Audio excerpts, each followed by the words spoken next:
it's been a great day. We're going to end with some great inspiration from our good friend Steve, who's the CEO of Rue La La. And, you know, Rue La La was founded in Boston. They are the pioneers of the flash sale, and we're just so proud to call them a member of this great community. So we're also very lucky to have Ann D'Innocencio with us today. She came up from New York. She is the retail industry reporter for the Associated Press, and she is very super smart, so we're very excited to have you, Ann. Thank you. And I'll just let you guys take it from here. Steve Davis became CEO of Rue La La in April 2013. And as you all know, Rue La La is one of the leading privately held flash sale sites. It has over 10 million members. I've just downloaded my Rue La La site, so I'm ready to buy. Steve joined Rue La La in 2010 as president. Before that, he was president of GSI Commerce International from 2007 to 2010 and was based in Barcelona, Spain. He has served many roles since joining the founding GSI executive team in 2000. In addition to building GSI as a leader that outsources e-commerce services to such retailers as Toys R Us and Bath and Body Works, he also developed the strategy for and launched GSI's Marketing Services Division, which is one of the nation's top 15 digital agencies as ranked by Ad Age. Steve received an MBA from Wharton School and has his Bachelor's of Science degree from University of Delaware. So, my first question is, there's so many flash sales sites out there. How does Rue La La differ from the rivals? Sure. So there's a host of ways that we differentiate ourselves and experience the level and quality of brands we serve, et cetera. I mean, the most common comparison that I would say consumers or the market in general look at us as us and the Gilt Group are two leaders in the space, certainly in the luxury fashion world. And the single biggest differentiator between the two of us is that Rue La La is 100% focused on incredible value on every single product every day, the best prices you can find during that 48-hour period. And the Gilt Group combines full price with sort of value as well. And so they're a bit of a combination of both, and that's probably the biggest distinction as we sit here today. And how has Rue La La evolved since you joined 2010? And do you think the flash sales space is actually sustainable right now? There's been many questions about whether the flash sale, I don't know that. Is flash sale a flash in the pan, and all these various headlines that have appeared over the last couple years. And if you would have asked, we're sitting here in I think Google's offices today, and if you would have asked a dozen companies how the search business was 10 years ago, you would have heard how horrible it was. And that's because there was one company who was doing amazingly well, and it was Google. And I think what you see in the flash sale space over the course of this very sort of young tenure of our industry, of which it's only 5 or 6 years old, is you had a lot of players chasing the space. You've got winners and losers. The flash sale space is absolutely sustainable. It has customers who participate in the flash sale space love it. They don't visit it like a typical retailer 2 or 3 or 4 times a year. They visit it 4 or 5 or 6 times a week. They're incredibly loyal over the course of these 5 years. So the customers that we acquired in 2008 continue to be incredible customers today. So first, flash sale, absolutely sustainable. There's just winners and losers in the space, and clearly Rue La La and the team have done an amazing job, and we're certainly a leader. The second thing related to how things have changed over the course of the last few years, we're wired as a culture and as a team to just constantly evolve the experience. It is about being new and different every day. It is about surprise and delight every day. In 2008 and 2009 and even 2010, those were brand boutiques every single day. And the new and interesting and exciting was what brand was going to be there, what assortment was going to be there, and could I get it before anybody else got it.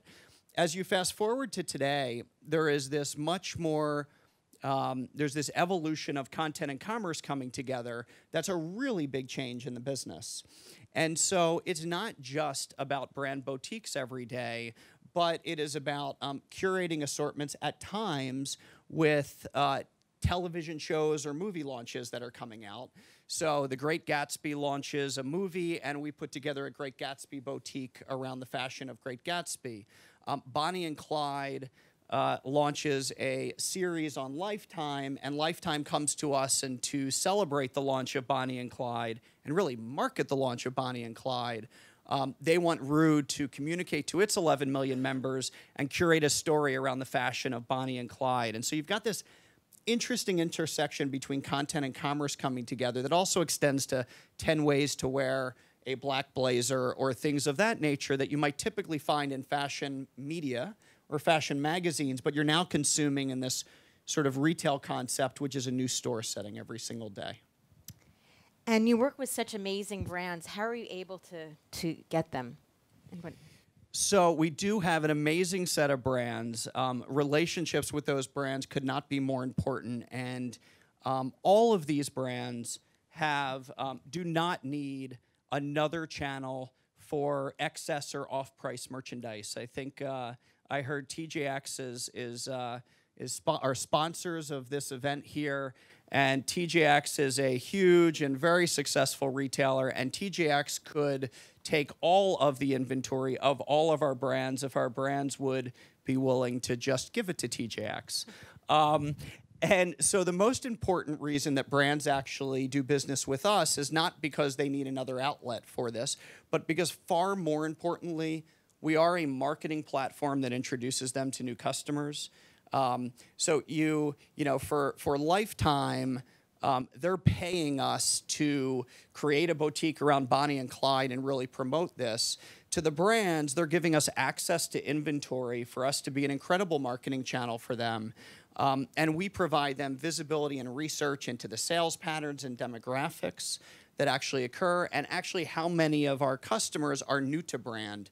And the shocking aspect of the flash sale space that I've seen over those last few years has been about 70% of purchases on any brand's boutiques are from customers who have either never purchased from that brand or have never purchased from that brand in recent history, let's say the last 2 years. So this is really a platform that is helping a brand to get the word out, to market themselves effectively, to present themselves in a beautiful way, and to grow, not only this off-price business of theirs, but also to help them to grow their full-price business. It's a great exposure to these brands, aren't? So what are some of the technologies or strategies that you're embracing right now to grab new customers and just engage in customers? Sure. So there's a few areas that are very big focuses for us.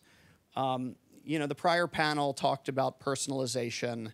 That's clearly very, very, very powerful. And the more data that you have about your members, and when we have members that visit 4 to 6 times a week, we are just scratching the surface at the potential to better service more relevant boutiques and events to them every day. The second element is this past Q4, we launched a program that we called Goof-Proof Gifting.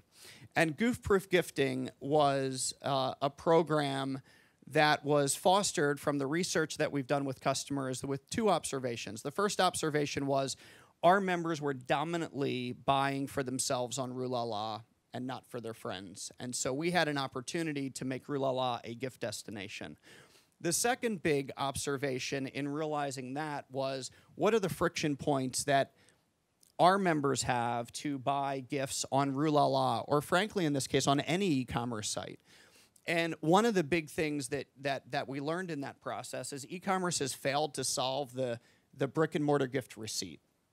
And that represented a real point of friction because they're giving gifts. How are these customers going to return these gifts to the retailer if they in fact don't like them?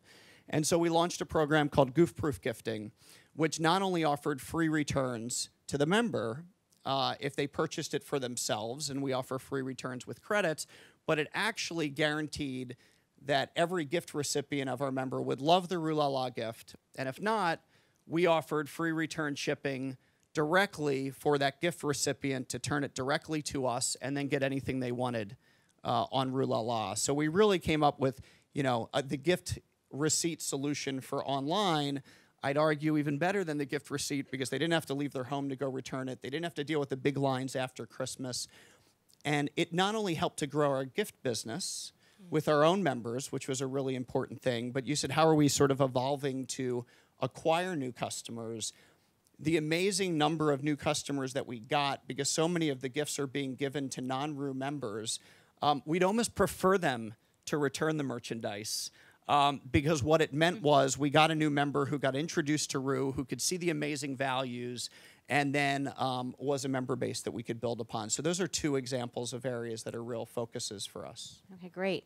And as we all know, the mobile business is exploding. So tell me about your mobile business and how you are helping shoppers navigate, you know, on the tablet and the iPhone. Sure. So mobile is an incredible success story. As many of you have read, we are well over 40% of our sales on a weekly basis are via mobile. Hello, Mike Putnam, speaking of mobile. So mobile is a critically important growth vehicle for us. It has, every day, we get reports on our traffic on desktop and mobile and how those businesses are doing. And what you see every single day is our desktop traffic is declining, and our mobile traffic and our mobile sales are growing through the roof. So mobile's amazing. It's got to stop at 100% of sales, but you know, I wouldn't have guessed that it would have kept achieving the growth rate that it's doing. I think one of the interesting phenomenons that's going on in e-commerce is, you know, if I just look at my own behavior, on the desktop, I shop at 20 or 30 different e-commerce sites. I'll open up multiple browser windows. I might comparison shop to check prices on a number of different destinations. But as consumers are turning more and more to their mobile device, it's all about apps. I mean, mobile websites, most of them aren't very good, but even the best of them are not wonderful to shop and to engage in. So it's all about apps. I don't want 20 retail apps on my phone, so I'm not actually shopping across 20 e-commerce destinations. When I'm on my mobile phone, I'm actually only shopping across 2 or 3 or 4.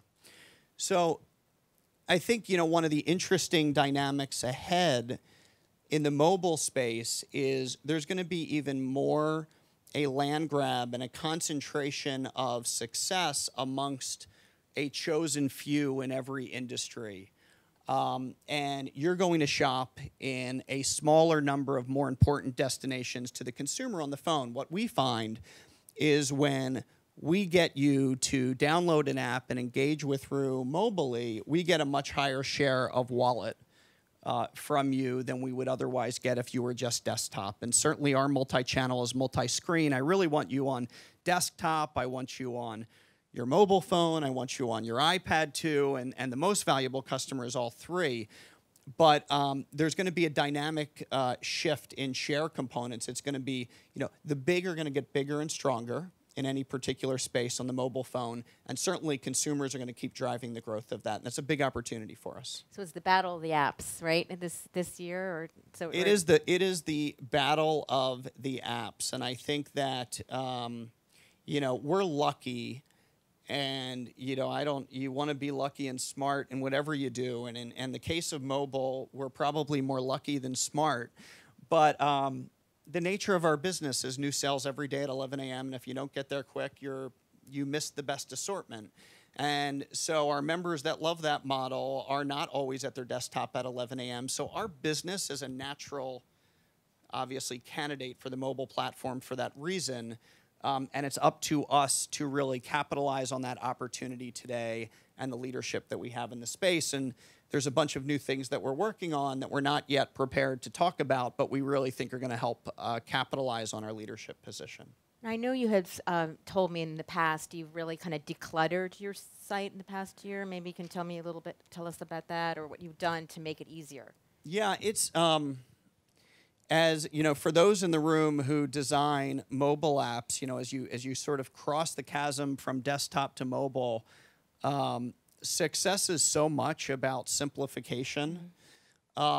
it goes so against what so many have done in the desktop world, which is how do I add more features to a page and more options to a product page. And what you really need to do to succeed on mobile and drive conversion up. And not only did our mobile growth last year was driven a tremendous amount by traffic growth, one, but even more importantly, conversion growth, where we had a dramatic improvement in conversion. And the focus on the mobile app is simplification. How do you just remove any unnecessary thing that's on the mobile app and just make it easy and seamless to do the thing that they're there to do? So yes, you do add features all the time, but your discipline about simplification on the mobile app is a skill set and a lesson that our designers and mobile team continue to get better and better at all the time, and it definitely continues to reap rewards. Great. And how are you using social media to really develop a deeper relationship with your shopper? Yeah, so Rue participates on all social media channels and engages its audience with our authentic, whimsical voice and perspective about fashion tastes, or pop culture that's going on, and that very much resonates for social audiences. The most powerful thing for us in social has been our ability to acquire or reacquire customers via the tremendous amount of data available to us via Facebook, and even while less so Google Plus on the social network side, the data that Google's able to provide to us to help to provide highly relevant targeted offers, content, et cetera. And so I would say, we engage with our shoppers across all the platforms. We would love we sat 3 years ago as a company and we said, oh my gosh, we're like a one-trick pony or email.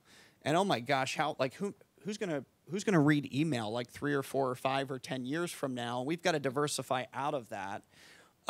And mobile has been a huge diversification out of that. You download our app, we communicate with you via mobile alerts, and now we can proudly say we're a two-trick pony. We would like to be and have, continue to try to find ways for Facebook in particular, given its scale, to let us be a three-trick pony. We'd love to engage with customers that allow them to hear about our sales and to find when they're on Facebook. Our members have definitely responded and voted no. That's not why they're on Facebook. That's not what they're looking to do. And we still aspire to find ways to tap into it for that reason. For now, it's a great engagement vehicle for us to build our brand successfully and develop a stronger relationship. It's not so much a sales driving tool for our existing customers, but it is a very big acquisition tool for new ones. Okay, great. And what are the biggest challenges right now for e-commerce this year? Of course, you can talk about the competition from Amazon and how you differentiate yourself, talking about the discovery versus the search and find. Sure. Yeah, it's whenever you are in e-commerce, the 800-pound gorilla is Amazon, and they're obviously an incredible company that has huge advantages. Amazon is very much about the first wave of e-commerce success, which is big assortments, search and find. I know what I want. Amazon can find it easier. I can find it easily on Amazon. And hopefully it's the lowest price, and I can even get it 2-day shipping. What we're really finding with our business, and I would say a lot of the new e-commerce concepts that are evolving and achieving traction and success, we're not about search and find. In fact, if you know what you want, you should not open up Rue to try to find it, because we most likely don't have it today. We are all about discovery and inspiration. And that discovery and inspiration is very much this melding of content and commerce. You're going on, just like you flip through a magazine to come up with new ideas, you're going to Rue to discover new style. And of course, if you see a brand that you love and you want to get some great merchandise from them. And we think that is distinctly different than Amazon's strengths and quite sustainable. I think from a, outside of differentiating from Amazon, which, and having a different purpose, which we believe we have, we touched on some of the what's happening in mobile is crazy. I really think nobody's got it right yet.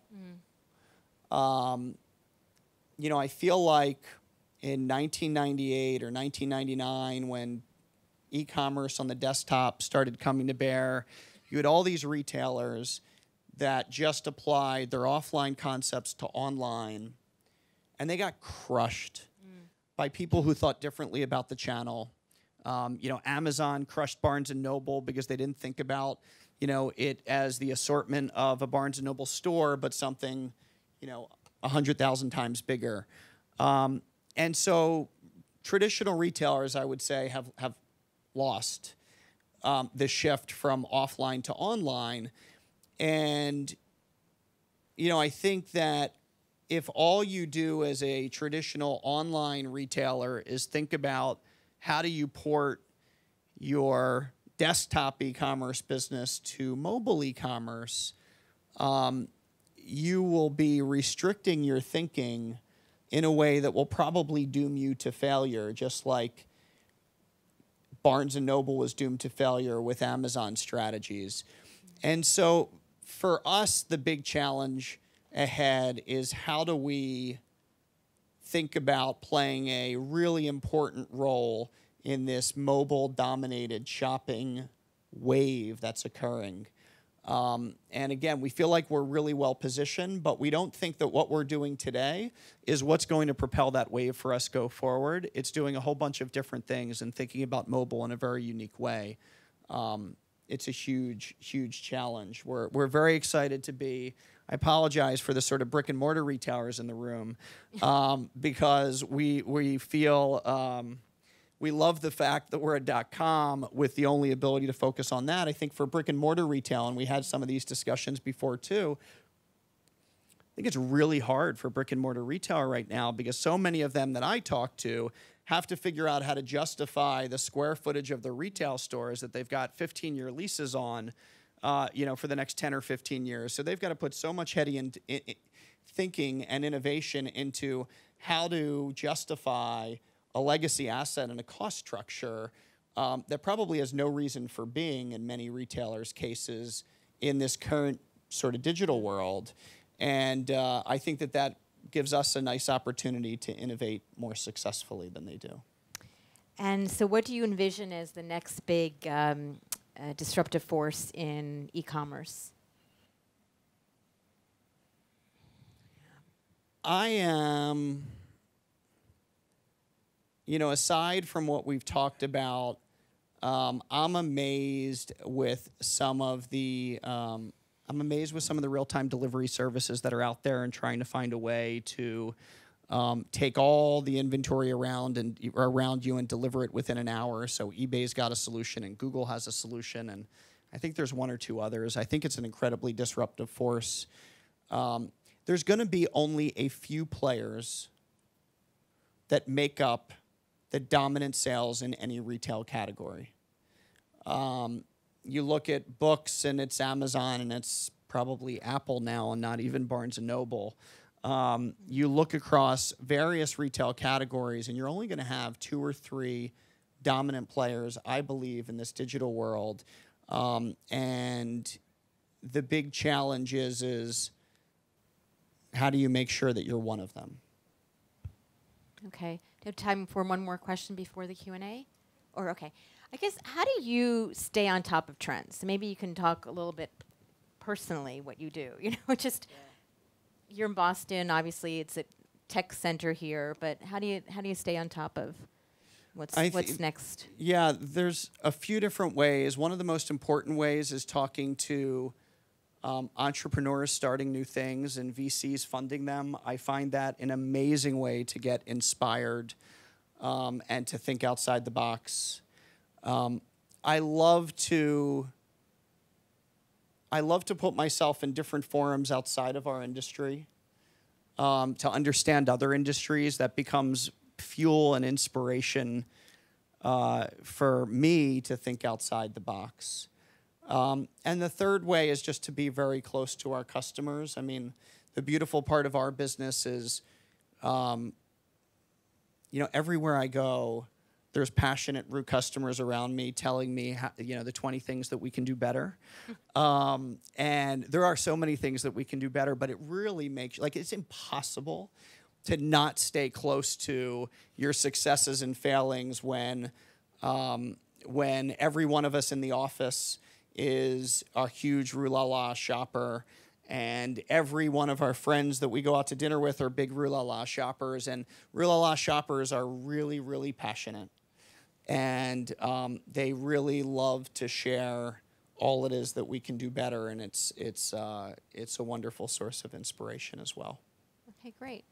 I guess we'd open up to Q&A. Any questions?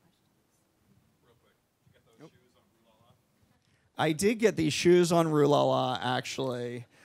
They're a great pair of Donald Pliner slippers. They're like velour or something like that, but I did. And how much did you pay for them? Great deal. I don't even remember exactly, but they were like 50% off. They were an awesome value. To get a pair. I'm just curious, a lot of retailers do think about setting up their own deal of the day or flash sale sites versus using the existing one. What, in your opinion, when's a good time for a retailer to actually do that? I think that I think every retailer's business is different. I don't view it as a zero-sum game. I think that, and I don't think that retailers or our brands in some cases, because we have some brands who have their own flash or deal of the day type businesses, that's to their customers. We have our customers. Our 11 million members are not their 11 million members. So we have two very different audiences. And I think that whether a retailer or brand decides to do something on their own, that shouldn't and doesn't preclude them from working with us. And so that's sort of one perspective. I think that every retailer has to find the way to be relevant in this new digital world. I don't think it's about, I think truly connecting with the customer will not be about copying other things that are there, but finding really what's right with your core values and your core components and seeing if that will translate in the right way. And I think for so many retailers, that's not about a deal every day. I think it could be, if you're a brand in our space, it should be an amazing source of fashion inspiration every day about how you pair different elements of their newest line and season. It should be, what are the big trends of the season and how has brand XYZ really provided solutions for that? So I think it really depends. It's a case-by-case basis.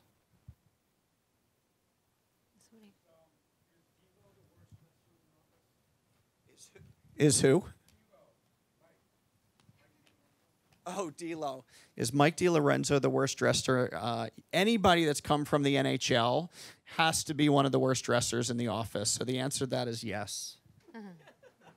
Yes. I am a Rue La La raving fan, and I particularly like your events, much like the gift one. What would you say was your most successful event, or I love your Luxe event too. Never get to buy it, or what's your most successful brand that you guys sell?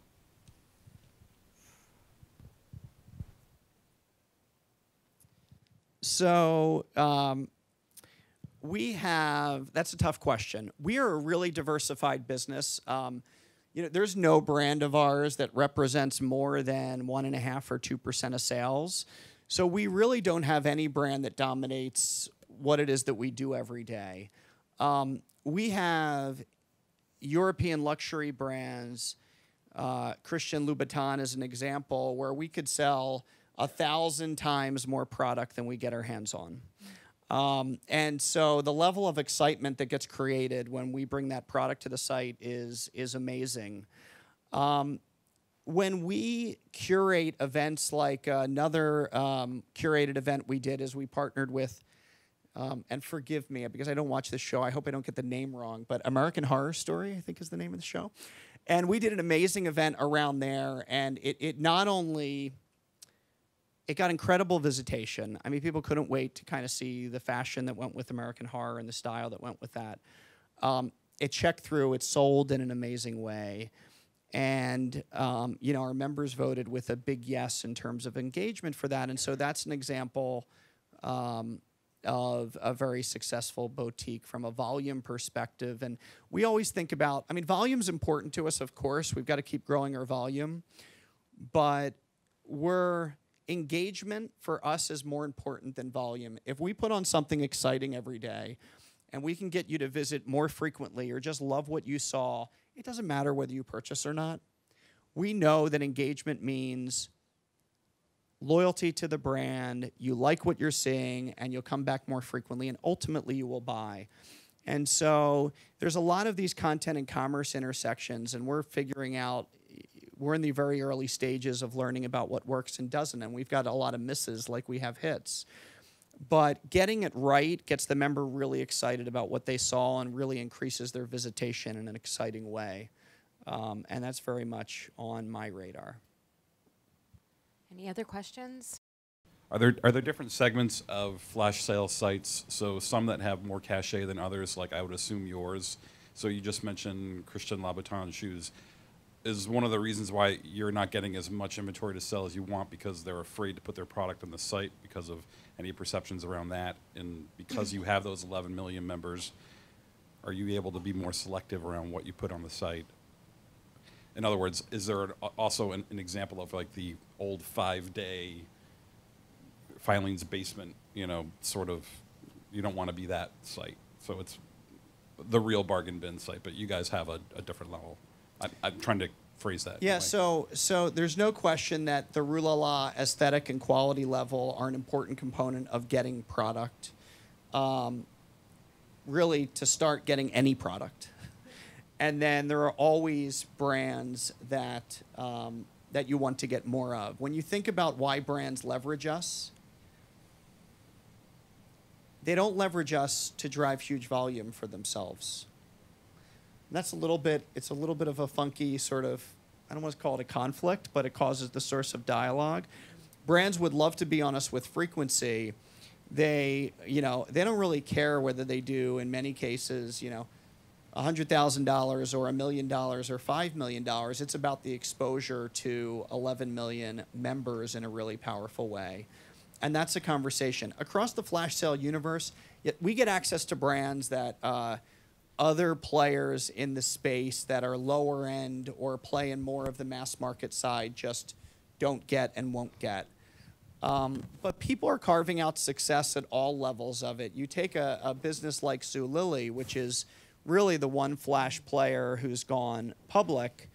They're achieving incredible success. Very much, I mean, it's kids and very much sort of mass market mom merchandise. And so I think that there's room for success at all different levels. And the ingredients of how that comes together will always be a little bit different. Would you use the data that you have on what your customers like to do private label? Things that are unique and can only be found on Rue La La? So we don't do much of any private label today. We've always been a destination that is about the same products, the same brands, and the same merchandise that you can find in Saks or Neiman's at incredible value.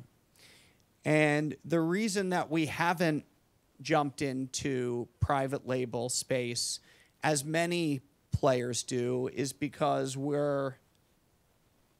that's a really important value proposition to us, and we don't want to erode the trust that we've created in our members with that value proposition. There are logical places for it. We'd prefer to work with a brand to get access to the merchandise, to deliver trend-right product at particular times that we might not have the ability to get access to, then we'd prefer to develop it ourselves. So it's a volume opportunity that we keep leaving on the table and choosing not to do thus far. We have a question. Yes, sir. Here. What's going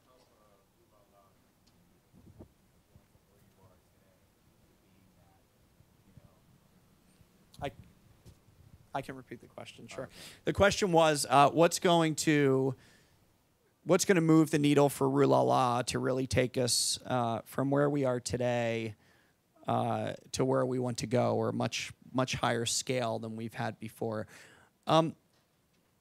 There's a few things. We really believe we can dramatically increase the engagement level of our customers via the way that we merchandise our boutiques or bring content and commerce together.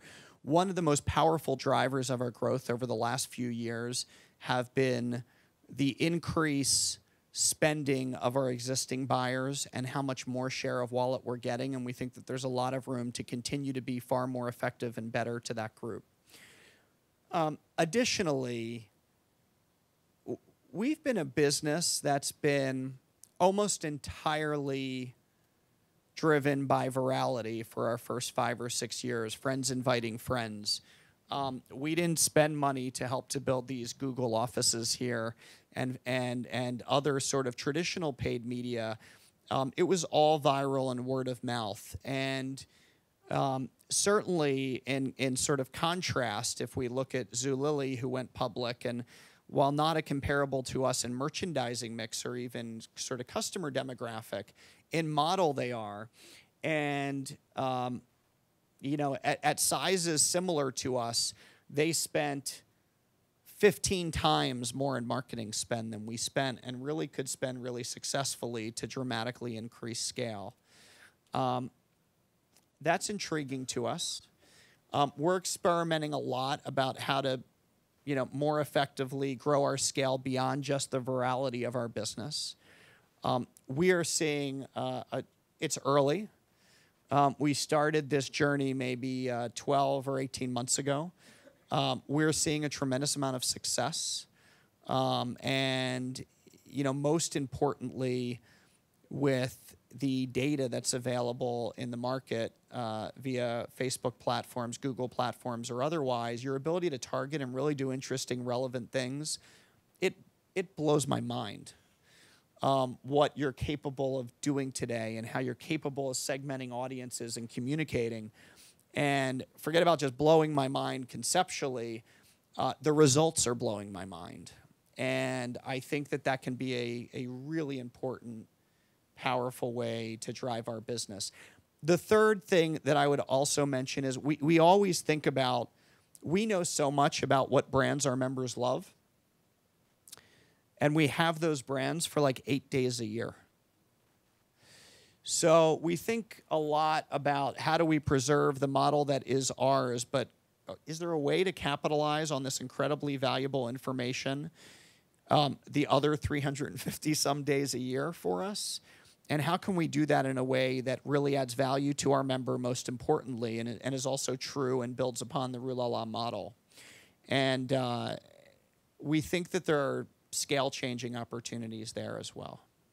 That might be the best inspiration I've provided this afternoon. Very nice. Thank you, guys. Thank you. Thank you.